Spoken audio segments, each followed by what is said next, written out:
Hello, BookTube. It's Mike Frost, the postmodern poetry prognosticator, here to make a reading and a recommendation from Deaf Republic by Ilya Kaminsky. This book has been recommended to me by everybody that's read it and knows me. And most recently by Debbie Baker on YouTube, who wrote a comment on a different, long ago, recommended it to me, urged me to get this last year when it came out. And I keep trying to get it, and it just never fell into place. And then she reminded me again here recently to pick up this book. As many people that I know that read poetry and know me, they all recommended this book to me. They said it was right along with my reading tastes. And boy, are they right. This is right in line with what I most enjoy about poetry. It's beautiful poetry, beautiful framework. It's beautifully done, structured. Everything about this, I've really enjoyed this book. So I've had a lot of people that know me that recommended this book. They asked me specific questions that if I read the book, could I tell them what this meant and what that meant? So if I seem to go a little off topic on a few comments I make, it's because I'm trying to answer specific questions by specific people that I know are going to watch this video. All right, so the first thing I'll say about Deaf Republic, and I have heard from many people that have recommended it to me and from other folks that it's a two-part poem. It's a long poem made up of a lot of different poems, shorter poems that make up a long, what many people call verse novel or a novel in verse, two terms I don't really like. They're long poems as far as I'm concerned, made up of shorter incidental poems. But this is not, there's two major parts to this story in verse, but it is a three-part poem. The frame of the poem is the third part. And the frame of the poem is the first and the last poem. It's a very metamodern technique. It's the framing something. There's another book that a metamodern type author, A Life of Pi. If you've not read this book, read this book. It's a wonderfully written book. It's gorgeous prose. This is a prose book, novel. If you haven't seen the movie, you can check out the movie. A beautifully done movie. But it uses framing, much like Deaf Republic uses framing in a metamodernist way. Now, framing is nothing new. In this book, they do an investigation in which the main character flashes back to an incident or a series of incidents in his life. And then the end of it is the investigation again, same way in the movie. This is nothing new. You see movies that I think The Usual Suspects use this technique. Platinum Blonde, recent movies that have used this technique where they start out with an investigation and then the main character flashes back to the action scenes and then at the end they conclude with it. The framing of something is not new. Nothing is new under the sun. But metamodernists use it for a different purpose, for a specific purpose, for relating it to a different series of things. So the Deaf Republic is a three-part now verse, long poem. The first part is the frame, which consists of the first and the last poem, which many people read and think are completely out of place with the center two parts of the poem. So I'll go through this. The first and the last poem are set in America. It's Ilya Kaminsky was born in Odessa during the Soviet Union reign, and then immigrated. He's from Jewish background, and he's in a long line of diasporic Jewish writers. In this case, more specifically, Soviet Jewish diasporic writers, and even more specifically, Odessa Jewish diasporic writing. Odessa, of course, you would think of that as the Ukraine now, but this was a Soviet Union time frame. And throughout this thing, you can hear both the Soviet Union, Russian kind of influences, we'll say Russian for now, and the Jewish. You can hear the language in the language. Now, I will not be trying to mimic that accent for the sake of cultural sensitivity, but if you read this, you'll hear it in your head, or should hear it in your head. So let's take the first part of the framework. I'm just going to go with the first. So the first poem in this thing is we lived happily during the time or during the war. All right, so this is the first poem set in America. The second So that's the first part of the frame. Then they get the major work that's set in a fictitious town in, we'll call it the Soviet Union, not labeled. So we'll just call it the Soviet Union, although it's not labeled. It's a fictitious town during a totalitarian regime. But the first and last poem are set in America. So the first poem is, "We lived happily during the war. And when they bombed other people's houses, we protested, but not enough. We opposed them, but not enough. I was in my bed. Around my bed, America was falling, invisible house by invisible house by invisible house. I took a chair outside and watched the sun. In the 6th month of a disastrous reign, in the house of money, in the street of money, in the city of money, in the country of money, our great country of money, we, forgive us, lived happily during the war." So he's setting that one in America. That's the first part of the frame. The last part of the frame, and I'm tempted to just go into the book, but I want to give the last part of the frame so you understand that this is the last poem, none of the central part, but the last poem is also set in America, called "In a Time of Peace." Remember, this major parts is about a time of war, but so the first part, time of peace, in a time of peace. And now it's a different tone, different part of the frame, different tone, because you've read now the interior part, which I'll get to, but I just want to show you the framework first. So you get that first one, we were kind of indifferent and, you know, it was just something that was happening over there while we were over here in our town of money, that it was happening over there. So the last poem, after now the reader has now experienced the central part, which we'll get to, now comes into "In a Time of Peace." "Inhabitant of earth in 40-something years, I once found myself in a peaceful country. I watched neighbors open their phones to watch a cop demanding a man's driver's license. When the man reached for his wallet, the cop shoots into the car window, shoots. It is a peaceful country. We pocket our phones and go to the dentist, to pick up the kids from school, to buy shampoo, basil. Ours is a country in which a boy shot by the police lies on the pavement for hours.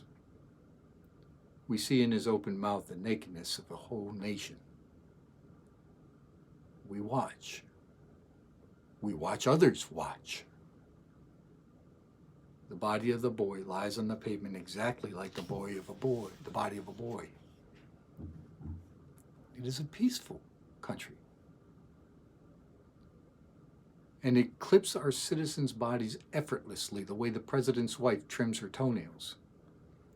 All of us still have to do the hard work of dentist appointments, of remembering to make a summer salad, basil, tomatoes. It's a joy, tomatoes. Add a little salt.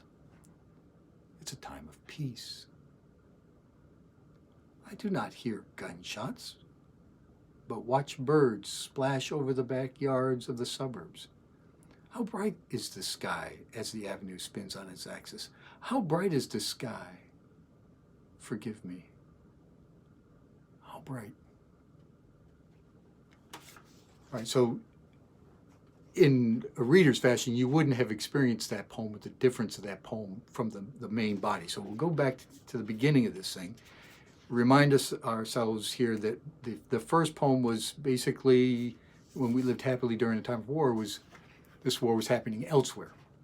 Well, the book is about that elsewhere. And it's set in 2 acts.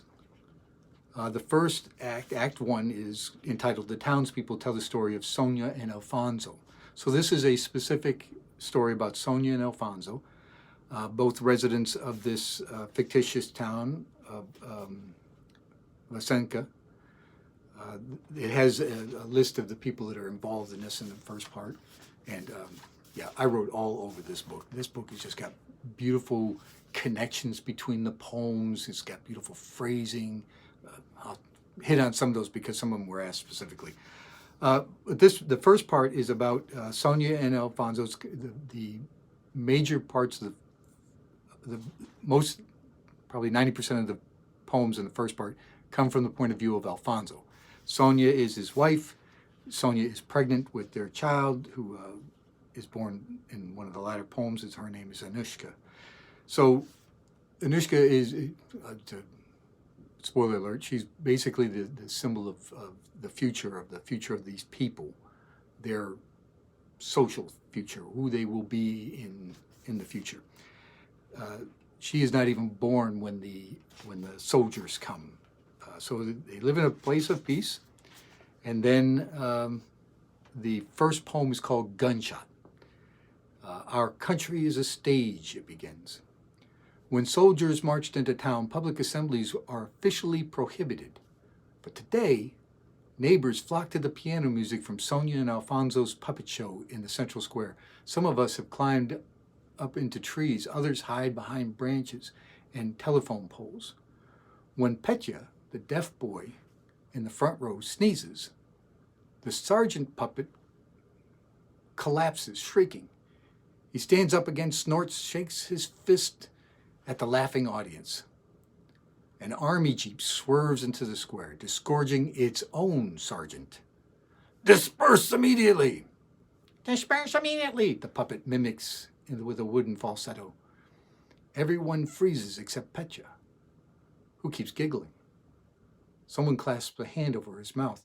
The sergeant turns toward the boy, raising his finger. You! You! The puppet raises his finger.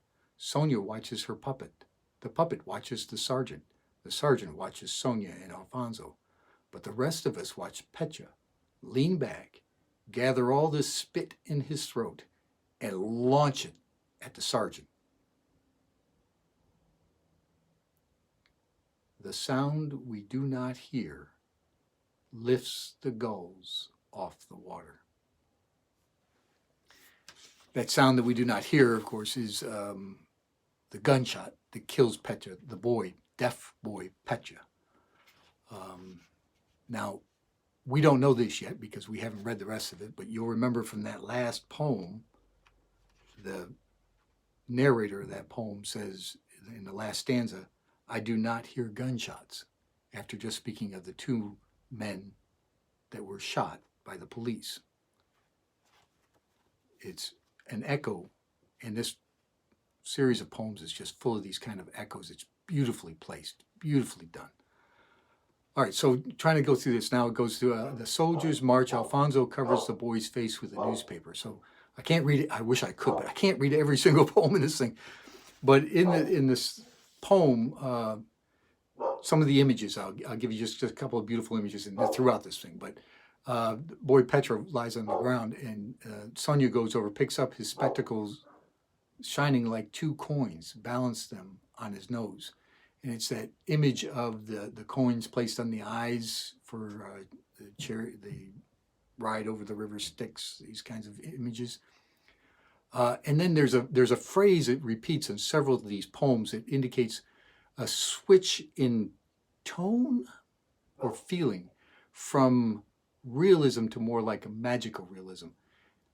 Sometimes it feels surreal, but I associate surrealism, not just surreal has a different meaning than surrealism, but surrealism is more, in my mind, about dreams and stream of consciousness. It doesn't go, so it's more like going from stark realism to magical realism. There's some play with with reality there. And the phrase that he uses in these poems is, observe this moment, how it convulses. And then it goes from the stark realism of the child lying there and then putting the glasses on his face or putting them on his nose to more imagistic language. I wish I could go through every one of these poems. But just to give you an idea, Sonya kisses his forehead. Her shout, a hole torn in the sky. It shimmers the park benches, porch lights. We see in Sonya's open mouth the nakedness of a whole nation. Now, you'll remember from that last poem, we talked about the nakedness of a whole nation because we see it in the boy that was shot and lying in the pavement in his open mouth. We see the nakedness of the nation. We're talking about two different nations here, of course. Now we're in this fictitious Venezuela neighborhood in this, we'll call it Soviet Union, but it's never named, so some totalitarian area. We see that. When we hear that echoed in that last poem, we get the sense that there's more being said in that last poem than simply we're watching a boy and his mouth open and lying on the pavement. So many of these kinds of references, so many of these things. I wish I could go through these things. There's more poems from Alfonso's thing. We can talk about deafness. We need to talk about the deafness in the title. Deafness and Insurgency Begins. That's the title of this poem. Our country woke up next morning and refused to hear soldiers. In the name of Petya, we refused. So the deafness referred to in the Deaf Republic is these people in this town were not deaf. And the gunshot that shocked him into that is that we refuse to hear soldiers is the deafness of this. There's a wonderful line in the same thing. Our hearing doesn't weaken, but something silent in us strengthens. That's just a gorgeous line to describe what's happening here. Now, I can't reduce this down to just metaphor, though. In this series of poems, this long poem, deafness is not just a metaphor for refusing to hear soldiers or to refusing to hear the totalitarianist regime or refusing to hear the Orwellian language that is used and it's reflected in this thing. It's not just that. Kaminsky himself is deaf. He uses hearing aids, so he's not completely deaf, total deaf. But he's, I guess what the term would be, legally deaf. I'm not sure what the term would be. He understands the community. I live in Rochester, New York, one of the largest deaf communities in the country. There's a community that becomes out of this thing. So I can't reduce this deaf republic, even though we know in that, and we can sense in a couple of other poems where the people are speaking to each other, that we know it's not deafness as in physical deafness. The whole town didn't suddenly go physically deaf. But I can't reduce it to metaphor either. It's bigger than that. It's wider than that. It's deeper than that. But I don't want you to think it's simple deafness as in they can't hear. But I don't want you to confuse it with simple metaphor either. There's more to it in this. And as you read the poems, you get that sense. And there's no way I would have to read all of these poems for you to get the totalness of that. So Alfonso stands answerable is the next poem. What he's referring to in there is, and this is to answer a specific question, is he sees as the people's reaction in his town, and he's very proud of them. They're standing up. They're starting the rebellion, the resistance, if you will. They're beginning the resistance by not hearing things, ignoring or refusing to hear the Orwellian language of the totalitarian regime. Keeps going. There's another repeated that, observe this moment in the next one, how it convulses. Repeated phrase where it goes from the stark realism into the more magical realism, if I can use that term. Refers back to the gunshot. Throughout this thing, there's sign languages, as put up. The people develop a sign language because they don't want to. When the soldiers talk to them, they just mimic that they can't hear. So to communicate with one another, they have to create a sign language so that they can communicate if they're in the presence of soldiers, so that they don't. And it's a mixture of American Sign Language and made-up sign languages. So it's not one for one. If you read this, you can't get American Sign Language out of it. And it's not without humor. There's humor in this thing. It's I'll just give you one example of humor. So he goes through what's going on, and then Alfonso begins to remember back into the time before the soldiers came, and it's not just a flashback, change of pace, quieting tone. No, this is to represent this country of peace remember the framework from the first to the last poem. These poems that are in the center here that are flashbacks to the time before the soldiers came are there to illustrate or to get across to the reader that this was too once a country of peace, where people went about their normal business and made summer salads and added salt to their tomatoes. This is not just a change of pace poems, or these few that are change of pace, but there is some humor in there. They husband and wife now, Alfonso and Sonya. Alfonso is talking, I can still climb your underwear. My ass is smaller than yours, he says. You pat my cheek, Beam. May you win the lottery and spend it all on doctors. That's a very Jewish threat. Snib there. You win the lottery and spend it all on doctors. I just love that. There's more. There's so much in this thing. I wish I could get across to you some of the just beautiful things in the checkpoints is one of the poems, and we get this Orwellian language here, where the in the street soldiers install hearing checkpoints and nail announcements on posts and doors. The announcement reads, "Deafness is a contagious disease. For your own protection, all subjects in contaminated areas must surrender to be quarantined within 24 hours. And the soldiers start quarantining people because of their deafness. And this is, isolating them to immune to because they think it's a disease, when actually the deafness is the cure for the disease. If you think about it, deafness is the cure to the disease of this Orwellian language. If you refuse to hear it, if you refuse to buy into this Orwellian, trickle down or, reducing insurgents, just Orwellian language, that is really the cure. And what this totalitarian regime is trying to do is cure the cure, create the disease. So much I've written all over this thing. So much that I could talk about in this thing. And then 4 a.m. bombardment, that's referred to in there for a specific question is the crackdown by the state. So you have the resistance, and now you've got the state in the 4 a.m. bombardment is going to literally bombards the town, bombs the town to break the resistance, to break the back of the resistance. In the midst of all that, Anushka is born. The baby is born.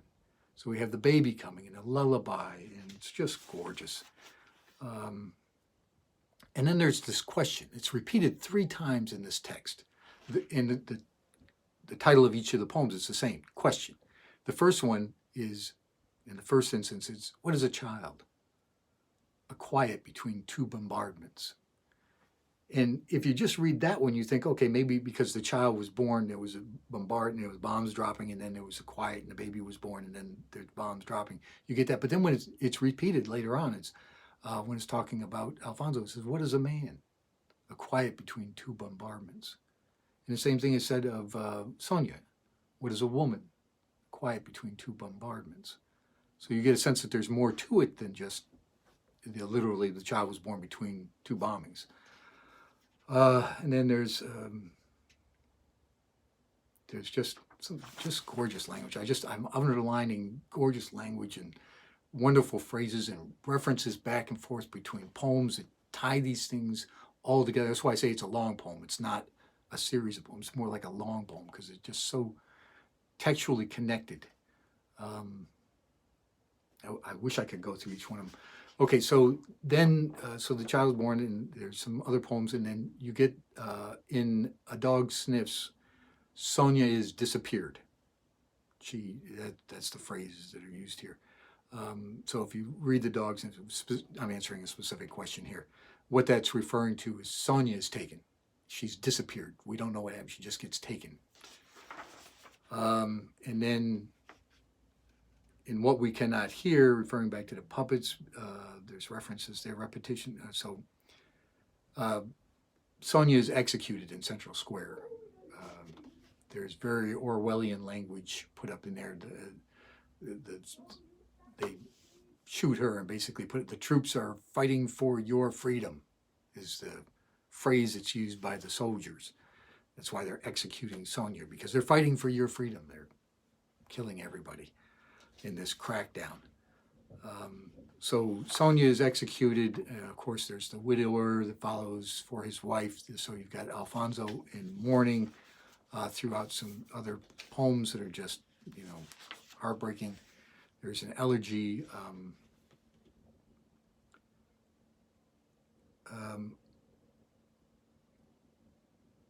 So then you get to above blue tin roofs, deafness. And in this poem, Alfonso takes revenge. A soldier is captured by the people, the townspeople.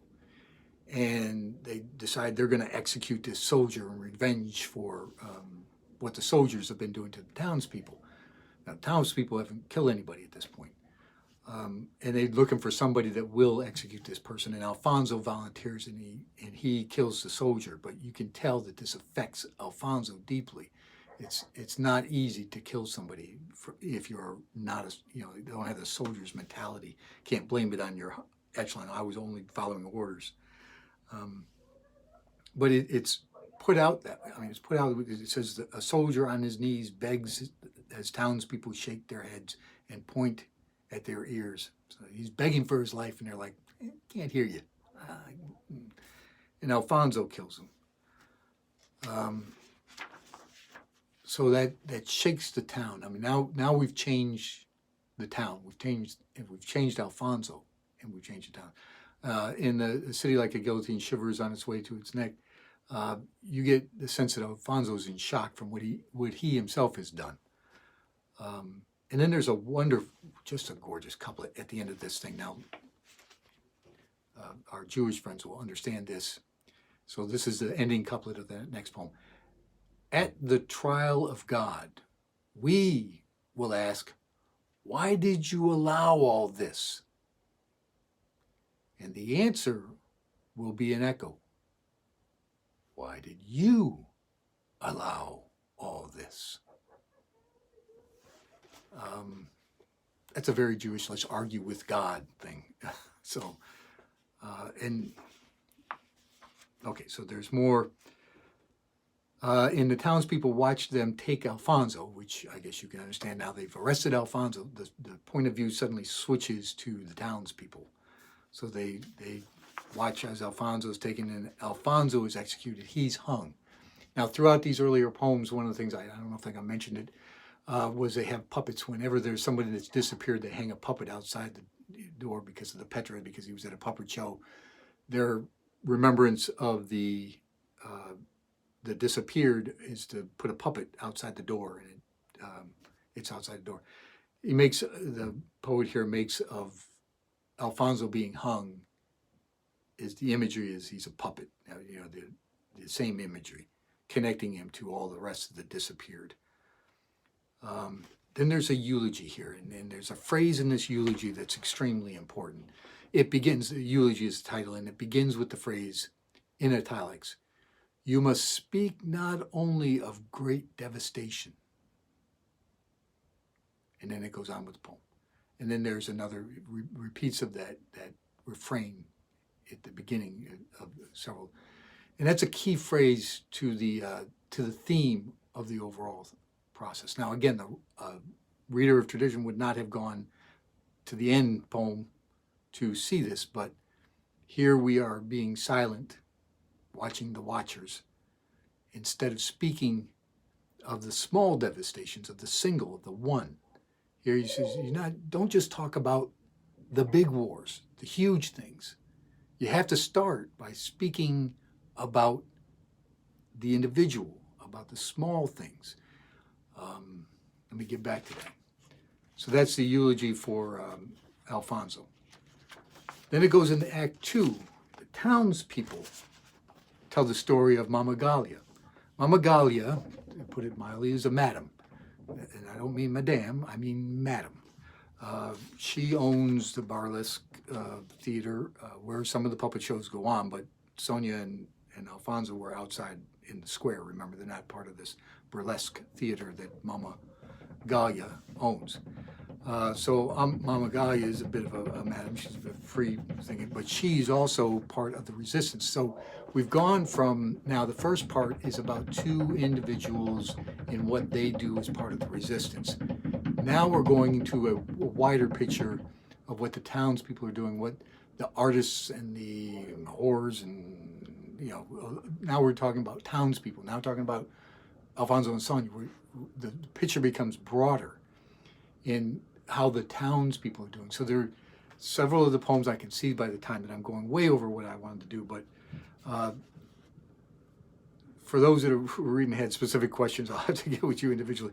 But Galya, all right, so Galya gets some of her prostitutes, and in a couple of the poems, like they're given fellatio, and when the soldier, and when the soldier kind of relaxes and passes out, they strangle him, and then they sneak him out the back, out of the whorehouse or out of wherever they're strangling him. So they're killing soldiers in the burlesque theater, and she's in charge of that sort of thing, and she's running the resistance out of now. Also, because I forgot to mention, because Sonya died, Alfonso was a widower, and he had the child Anushka, which I already told you what represents.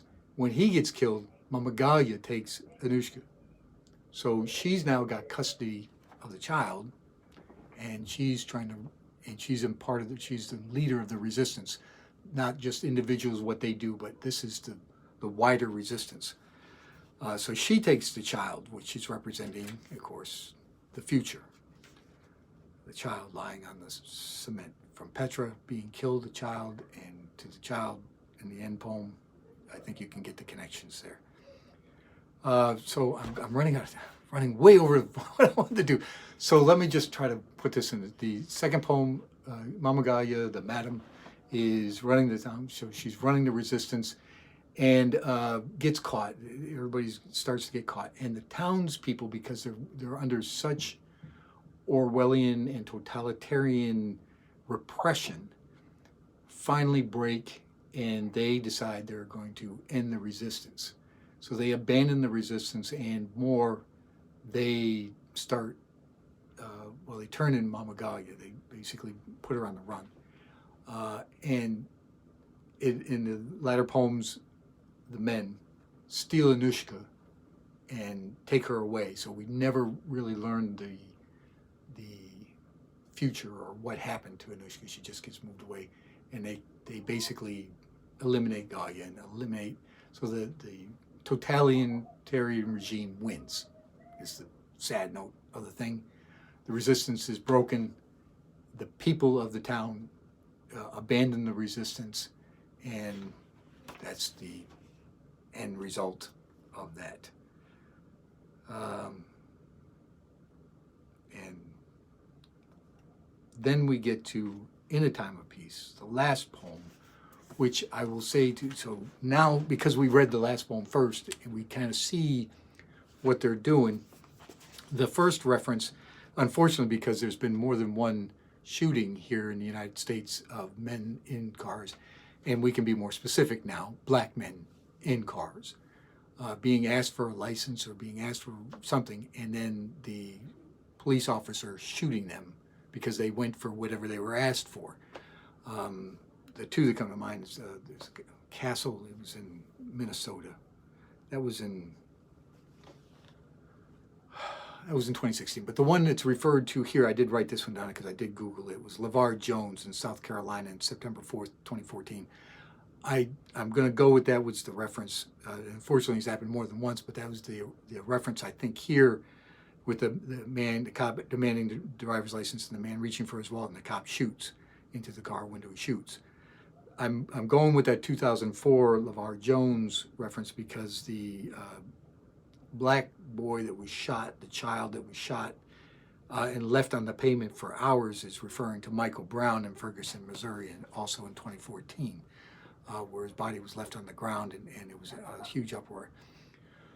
So the framework of this is you have stuff that's happening in another country, and then the realization that this is the beginnings of this totalitarianism is happening here, and you can't just react against the large wars and not take these things to put a phrase to it, Black Lives Matter, and delude them with this Orwellian, well then all lives matter, or blue lives matter too. Yes, all lives matter. Yes, blue lives matter. But that's not what we're addressing here. What we're addressing here is the very real problem of the violence against black people.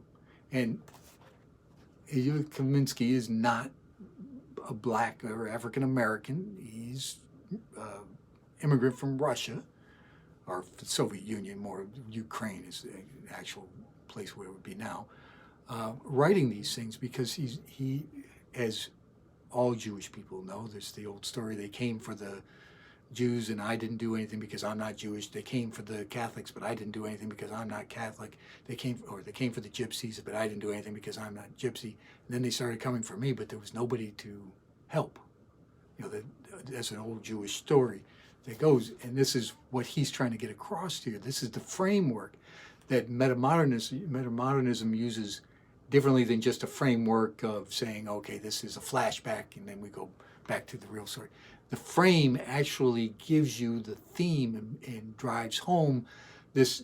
The interior part of this it happens in a fictitious town in a fictitious land or never named land, to characters, but in the same thing in this Life of Pi, this kind of framework, the frame actually gives you the idea that this is not just fantasy. It's not just make-believe. The story matters. These themes matter. That's why you have the framework of Deaf Republic. And that's why you have both the first part, which is more or less the individual, what the individual does in the face of this Orwellian totalitarianism, and then the second part, what the group does. I'll just stick with group, name the groups, the village, the town, the city, the nation, whatever, what they do in the face of totalitarianism, and do they break?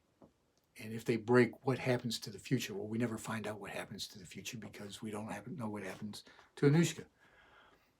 But we have that in our hands now, says Ilya Kaminsky, in the frame of this thing. And that's why the framework matters in a metamodernist sense.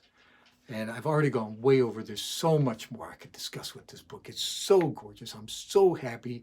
Thank you, Debbie Baker, for the reminder and the nudge in the first place, and so many other readers out there that have recommended this book to me. I thoroughly enjoyed it. I read it in all one sitting, wrote all over it. We'll read this again. I probably will stop this video and read it again. It's just that gorgeous to me. But I won't tire you with any more video today, book 2. Thank you for sticking it out. If you stuck it out to the end, thank you for hearing me rattle on about this book. If you haven't got it, get it. And I hope that something that I said in this video will help you enjoy it more, or bring something more to the table. Enjoy book 2. Thank you for sticking around.